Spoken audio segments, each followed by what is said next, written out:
This is episode 218 of Teacher Approved. On Thursdays this summer, we are sharing a weekly Can't Miss classic, one of our favorite Teacher Approved episodes that is full of timely takeaways. We handpicked these classic episodes to be ones we know you'll want to hear this summer as you recover and prepare for a new school year. Mid-August can hit hard. It's hard to ignore those back-to-school thoughts at this point of the summer. It's no longer that abstract someday in your planner. Now it's right around the corner with names on a roster, supplies piling up, and a brain that may or may not remember how to run a classroom. Which is exactly why we wanted to bring this episode back. We originally aired it last year, but it's packed with so much clarity and support that we knew it was worth another listen. This one is all about making your first day plans as plug and play as possible. That means less guesswork, less scrambling, and a whole lot more calm and confidence as you step into the year. We are walking you through a simple framework using ATTABOY goals: affirming, training, teaching, and assessing, to help you figure out what actually needs to happen on day one. Then we'll show you how to plug those goals into your schedule, work around your fixed events like recess or lunch, and create a day that flows without burning you out. So if you're staring at a blank schedule and wondering how you're going to fill it without losing your voice or your sanity, this is your episode. Let's make the first day feel doable and like something you can actually enjoy. Press play and let's plan it out together. You're listening to Teacher Approved, the podcast helping educators elevate what matters and simplify the rest. I'm Heidi. And I'm Emily. We're the creators behind Second Story Window, where we give research-based and teacher-approved strategies that make teaching less stressful and more effective. You can check out the show notes and resources from each episode at secondstorywindow.net. We're so glad you're tuning in today. Let's get to the show. Planning your first day of school can feel really tricky. There are just so many layers of complication that just add up to big headaches. First, you don't know these kids. You've now got 20 to 30 little strangers who are coming out of 3 months of freedom, and they are looking to you for what to do every minute of the day. And unless you've just wrapped up summer school, your teacher mode likely needs some dusting off. And plus, at the beginning of the year, you don't have the luxury of falling back on your daily routine to carry you through. Maybe it's just me, but I just never realized how much I relied on my routine until it wasn't there. Oh yeah, I think that's for sure the hardest part of a new school year. So not only do you not have a class routine yet, but you have all the work of planning and preparing your routine and getting all those kids used to following it. I'd say that teaching on the first day of school is a Herculean task. But let's be honest, Hercules had it easy facing that lion. He would not have stood a chance with 25 6-year-olds who need to learn how to function in the cafeteria. I'm terrified just thinking about that. He was smart to stick with the lion. Plus, he probably could take a bathroom break whenever he needed to. Endurance training your bladder is the real Herculean task of the first day of school. So with all of those complications working against us, how do we have a successful, impactful, and enjoyable first day of school without running ourselves ragged in the process? And the answer is, we plan a successful, impactful, and enjoyable first day of school. Oh, perfect. Check. Job done. Good luck, everybody. Oh, don't be silly. We could talk for hours about starting the school year. And in fact, we have. If you look at our past episodes, I think we have talked for many, many hours about the first day of school. We did not know this when we started our podcast, but we are very passionate about back to school because we know how tough it is. Starting the school year was such a huge source of stress for us that we have worked really hard to help make it a little easier for other teachers. And today we're going to share our best tips and tricks for really streamlining your plans so you can have that successful, impactful first day of school without needing a trip to the ER like one of us. Hey, I have only had to go to the ER once. Other 2 times were urgent care, and then the time after that was on the second day of school. So it only counts. Yeah. We're setting the bar at no trips to the doctor because of back to school stress. Okay, everybody, that's the bare minimum. Our goal is that you can leave at the end of the first day feeling satisfied with how things went and ready to do it all again on day 2. In order to do that, we want to make your first day plans as plug and play as possible. If you're not familiar, plug and play means you take something out of the box, plug it in, and you're ready to go. So how does that apply to our first day of school plans, Heidi? Well, think of your first day schedule as your plug. Then we have our thoughtfully curated first day activities. We plug those activities into our schedule and our first day plans are ready to go. Unfortunately, it does take a little more effort than just opening a box, but with some scaffolding, it does not have to be difficult. And in this case, the scaffolding we're using to make these plans is our ATTABOY goals.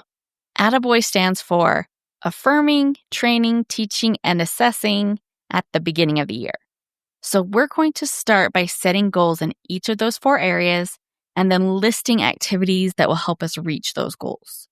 For the first area, affirming, my goal at the start of the year is that my students feel safe and welcomed and feel like they belong in our class. And to meet that goal, I'm going to plan activities that celebrate my students and help them get to know each other and me. If you're like, hey, that sounds great, but how am I keeping track of all of this? Don't worry, we got you. We have a couple of resources that can help you out. We have goal sheets in our first day of school planning guide, and we have also included them in our Ready for School checklists. So you can find links to both the planning guide and the Ready for School checklist in our show notes. Any activities that you plan to help students get to know you, get to know their classmates, and get comfortable in the classroom support your goal for affirming. Once you've listed your ideas, and if you want some more suggestions, go back to episode 73, where we talk all about affirming. Move on to your other areas, training, teaching, and assessing. Your back-to-school activities for training will probably be something like teaching kids the morning routine, teaching them how to line up, teaching them how to use glue without making a mess. There are just a few things to teach when it comes to procedures and routines. And by a few, we mean literally dozens of things. Again, we have got some resources to help you. Check out our procedures and routines planning guide and checklist. Start with the checklist. This walks you through the hundreds of possible procedures you might need in your class. And it helps you know which of those procedures can be covered by a quick conversation and which might need a full lesson. After listing your ideas for training, you can turn to teaching and assessing. The only teaching I do the first day of school is how to do our morning work because I want them to come in on day 2 and know how to get started. It is that instructional routine that I am most desperate to get started as soon as possible. And for the first couple of days of school, assessing is probably going to be very informal. It's more like just keeping your eyes open to pay attention to who might be struggling with the academic content or with social situations. And then in a few days, you can start giving all of those benchmark assessments that are waiting. So fun. So now I've got my list of activities I want to include on the first day. But because filling downtime is really hard at the start of the year, we want to do what we can to avoid any unexpected downtime. In order to do that, you need to plan for things to take a long time, but prepare like you'll rush through everything.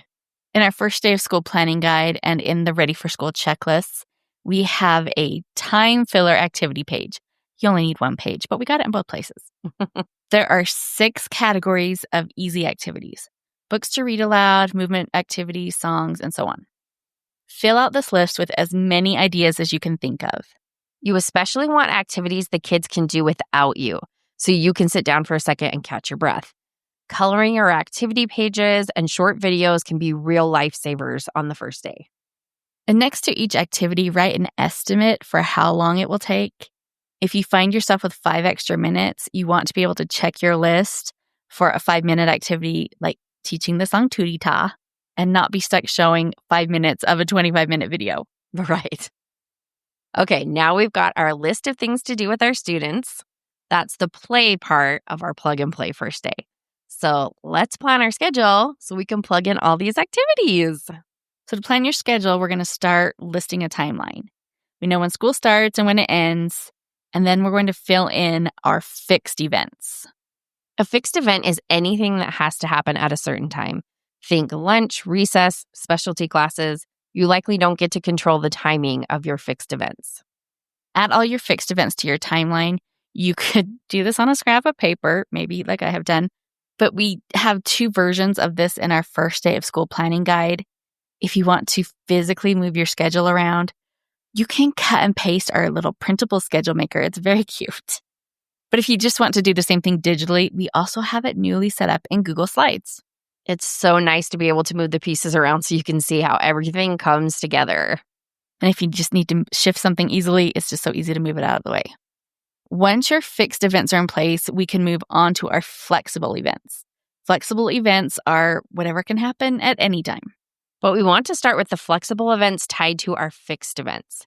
I promise it isn't as complicated as it sounds. If one of your fixed events is morning recess, what do your students need to know to be successful recessing? Let's see. They'll need to know how to get out to recess, how to get a drink and bath and break. What are the options for recess activities? How to get recess equipment. Wait, well, I purposely didn't let my kids take recess equipment the first day because I didn't need one more procedure to teach. Yeah, there's a lot students need to know just to get out for recess. So before each fixed event, plan a time to teach your students what needs to happen. We call these hinge events because the success of your fixed event hinges on what happens beforehand.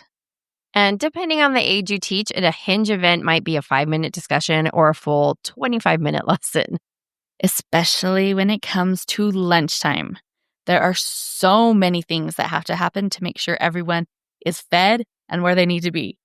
On the first day, you could easily need 30 minutes or more to prepare everyone for lunch. And that's when your time filler activities come in handy. It's hard to estimate how long a procedure lesson will take. Kids might get it quick or they might have a lot of questions. If you schedule 30 minutes to go over lunch procedures, but it only takes 20, you don't have to sweat it. You can just pull something from your time filler list that will take 10 minutes. Definitely make sure you print off that list so you can reference it easily. You'll tell yourself you'll remember, but you won't. There's too much to keep track of. Then once you have scheduled your teaching time before your fixed event, do the same thing post-fixed event. So schedule a few minutes to review how lunchtime went, how recess went, and discuss any issues that the kids had. Once your regular routine is up and running, you probably won't need to have a post-fixed event discussion. Unless your class is struggling to meet your expectations, you don't need to come in from lunch every day and ask how it went. But at the first of the year, the time is important for making sure everyone has all the information they need to be successful. Okay, now it is finally time to plug and play. Look over your ATTABOY activities and start plugging them into the schedule. Keep these 3 first day truths in mind. First, you need to know minute by minute how the day will unfold. Second, you need to overplan. And third, break up the talking. That third one is especially important. Try not to teach 2 procedures back to back. It's too much talking for you, and your students will start to tune you out. Now, on the first day, it might literally be impossible to completely avoid teaching 2 procedures in a row, but try to do what you can to keep it from happening. At the very least, try to change the locations between procedure lessons. So maybe do one at the carpet and then move back to desks just to shake things up a little bit. A good rule of thumb is to aim for a procedure activity pattern. Teach a procedure, do an activity, teach a procedure, do an activity, and voila, your schedule is complete. If you want to plug and play your first day schedule, start by setting your ATTABOY goals and gathering activities to help you meet each of those goals. Next, fill out a time filler activity page so you have a plan for how to fill any awkward chunks of time that might crop up. Then start on your schedule. Fill in your fixed events first. After that, add time for a hinge event before and after each fixed event to teach students what they need to know. And the last step is to fill in the rest of your day with the activities from your ATTABOY goals. And look at that. We've planned a successful, impactful, and enjoyable first day of school, and 0 people went to the ER. I mean, fingers crossed. That'll be a win for everyone.